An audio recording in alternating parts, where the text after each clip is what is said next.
Today will be the Tints and Shades demo. Please choose your flat brushes for this and one color that you're going to mix with both black and white. I like to use 2 blobs of paint, one for black, one for white. Get my brush wet, and then I'm just going to stir up the color a little bit. Since I already have a pure red, I'm going to start with painting the center square pure red. Use the flat brush to edge the sides very carefully, and as you might notice, it fits really nicely into the squares.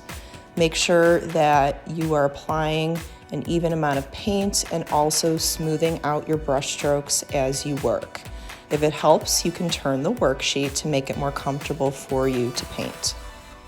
Next, I'm going to take some red on my brush and stir it directly into the white. You always want to add the darker color into the lighter color, and then make sure that you wipe the heavy amount of paint off your brush before you begin.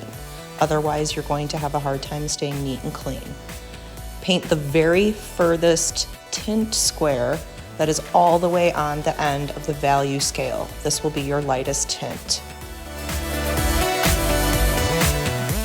Next, you will take more red on your brush and add it to the first tint to make a darker version of the first value, and you will paint this in between the pure red and the lightest tint.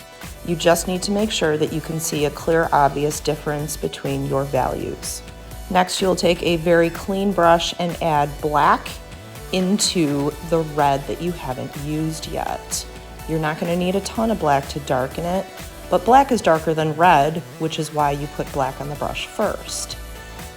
Paint the square directly next to the pure red after you have wiped all of the gooey paint mess off of your brush.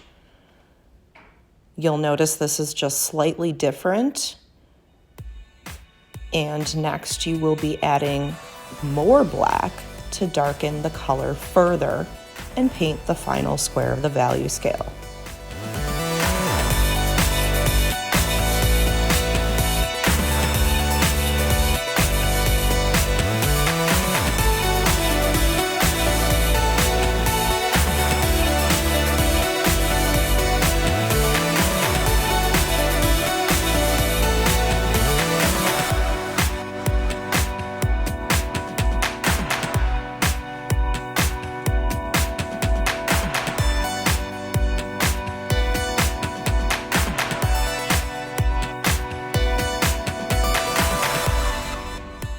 Before you move on to a new color, take a look and see if you can save any. I actually can save my black and reuse it for the next color because it's still pure and undisturbed.